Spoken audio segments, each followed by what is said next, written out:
ICDS project hariba project asigi makhada leiriba Anganwadi Centre singda koiki register number 1 family survey report ama leiribasi digital oina thambagi kanaba yamna leigani masigi kanaba khara ai lakachake kudam moina hariba digital sida thamba matamda haibadi excel sheet thamba matamda data si anytime da update tawba yagani aduga ma si akoina tha khudingi ampere haitare moigi monthly report si pithokpa yagani aduga excel file si akoina submit tawbiro haiba matamda da phalauna copy si piba yab aduga makalgi kano amani hojik semjariba report format asi MS Office Excel dani Excel dani masi mobile apps da sizinaba yaroi karamana sizinagada haibadu mutang taksa mayamda khanganjage maruaina masi ICDS project Thoubal da base tawbani Thoubal gi ICDS project ke sizinanabagidamata semjabani karamna tawbuge haibadu amtang yang bisa Excel sheet istalere family survey si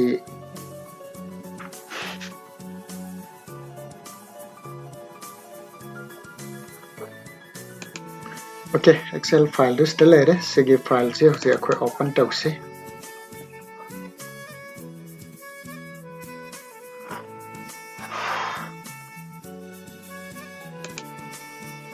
open tawrkan file samaina fange memo project ki makhada year of survey then name of Anganwadi Centre haribasi akoina menu haina lairiba oithambana kanjise the click tawbiro and details of Anganwadi Centre click tawbiro ainga sai hana su haijagre ko Thoubal gi ICDS project based tawraga semjabani aduna applicable only ICDS project Thoubal khakta the applicable oigani survey year dukan biro sidagi 2021 and 22 then Thoubal gi project ki lairiba sector code ni sector code 1 2 3 4 5 6 mathang laire ko tagi koi kudam mana sector code ani dongi sector code khanbirani 25 paw lai 25 box tagi ko 1 se khansare 1 dugi sector maming ni sa supervisor maming ni is the pijari si supervisor amakte isanjabani ko then center maming du sigizna 1 khantarati si sector 1 gi center code ni yathangba mataida 010203 leje center code ni si center code is my tawdana lairiba center man ni madudagi ama se 1 ji khalle 1 je Thoubal bela ground hare magi worker madi helper phone number si asumane hata ire ko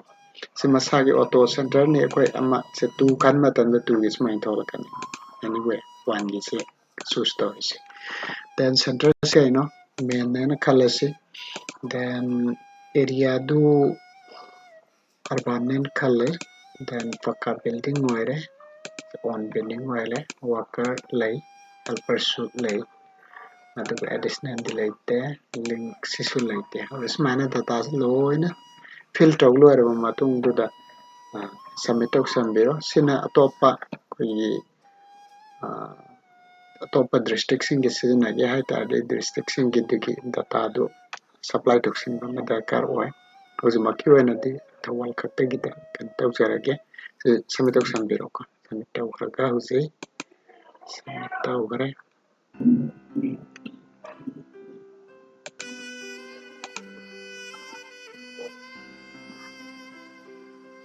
submit tawro matung duda ngasa ICDS project to Thoubal oina thawre ko year to 2021 and 22 thawle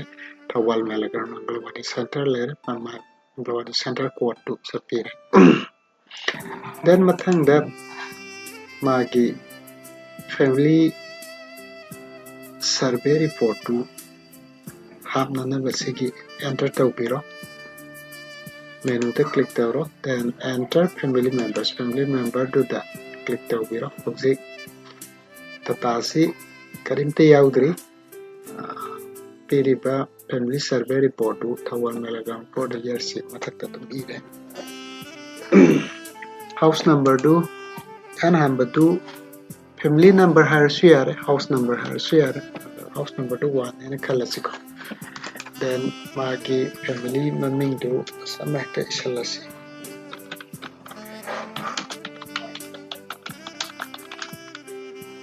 Then contact number si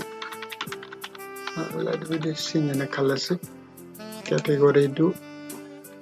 schedule caste tribe and others collect. My religion to say Hindu Muslim like manager can be romantic. Then minority oibra oidabra oidian kale. Then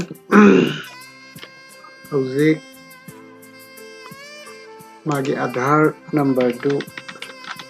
anyway data fangaga di isan biro relationship to mama sana quite and supply gender man can biro duhonge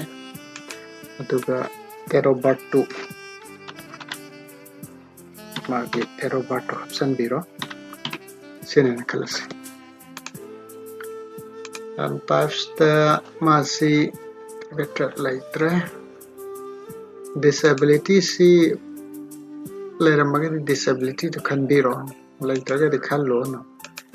And Anganwadi Centre to be manung do the Harvey Michelle or Ramani and yes can be roko. Then migration sangat prasat kibrasi like and kalaji si very polite dressy like next matang me hapsen se magin pid hapselas. Let it be kalasiko. Then magi Aadhaar number si provide to biro. Then hariba relationship the seasona husband or the si wife wives can biro and female can biro. Sigi gender si kan bakau bigano man and female si the causes no where my population si determined of doing. Then married to her my Robert si absolutely.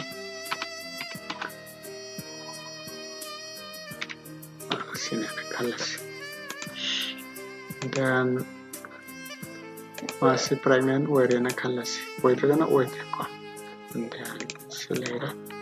pregnant wearing di magi SNP dakar wearing a kalasi preschool si dakar wearing kala no tar kasi no mataki no menjelabas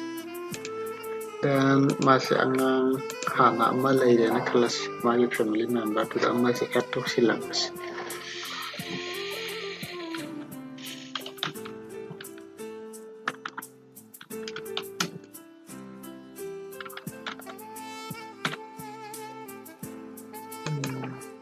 Aadhaar lay train khalo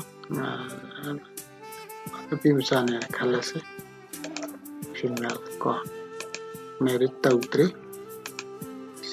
my date of birth she 29 of 54 18 and khalo se ko then sa ngangan harasi selo halase preschool dakar oira dan si semana family one ki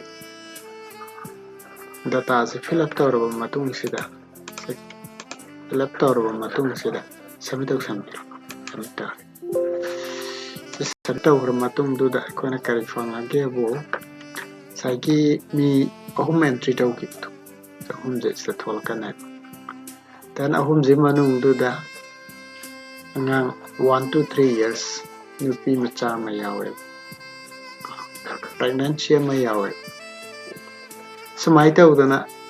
mathang ani suba house number 2 gi then house number 3 gi house number 4 gi mathang sum ko entry tawrani family sing to entry tawraga entry si lower en khalasi lower matung gi hauzik update dakar ware update se khuda mo si pregnancy se update tawse pregnancy si ngang kuena khalasi that is madu kidamakta koina segi utility service se sangbiyo utility service da sangaga search tawonu yarongani antaiduda se search tawbiro maming doko se laisram bina thole bina se click tawre okay select tawre sidaida amuka click tawbiyo then sida thole ida double click tawbiyo sadu thola kanduda sai data du mana search tawraga fill up tawrane si hause koina ma si pregnancy oirambadu lactating oirena khalase angang unarena ko tana angang unaragadi ma angang tu se nupa macha ama pohalasi nupa macha ama ki mami hapasi chinena khalase ko dan magiti athar laitri ngang nupa macha ni pani female lere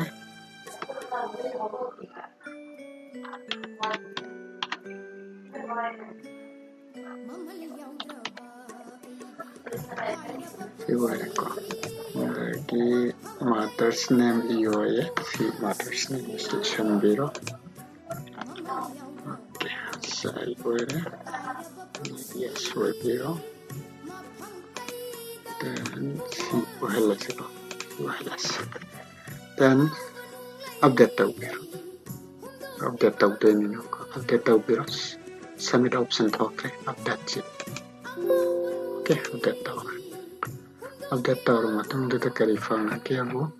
nipa ni lere nipi puna total mari lere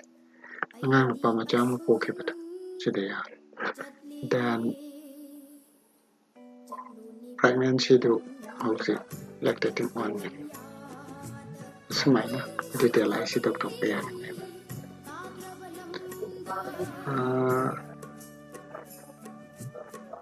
then kanagumba ama laikidren khalasi date oigrena ko adudu next year da lokthokadone adudu su samana bamong de midu search tawbiro tu program option du da somna kan delete tholkan delete to the midu kakakra dum ya kan mathangi sumaina magi data se entry tawbul luare entry tawbul oi luare matung da koina kari pangge bu mpr generate tawba kamai tawgada ge boy akok ta hanjar ke konsai ge return tawbiro makok tu thola ni then menu re changbiro mpr and export data re changbiro sanga matung tu da data chu blank ni lai sa sai khan ge be matung ni Anganwadi Centre code thola ni maming thola ni sai se da year 2021 khan biro then thatu se March khala mana report thola ni then cc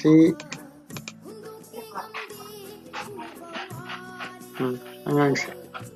March ta kan bai thui ne January waragati maya sai dero batu February boy ki aduna January kam bai thola tris then cc 2020 ga 2 hala se 2020 2 oita dengan sai gi angang tu sahi tu hengkala ne 1 2 3 manung sang ne sumaina report December yang live haita let it be April thada sem ne kalas so this is same lora kan sida apna mpr do export to be export hai be ko desktop to the one export to re yarong bani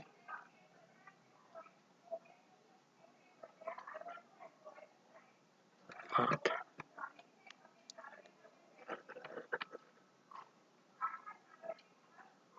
thanks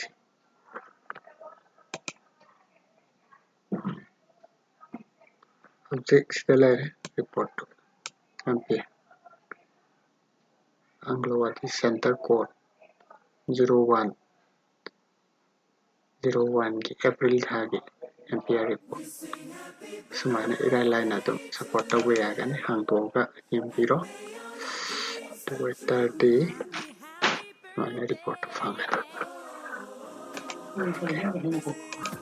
then peri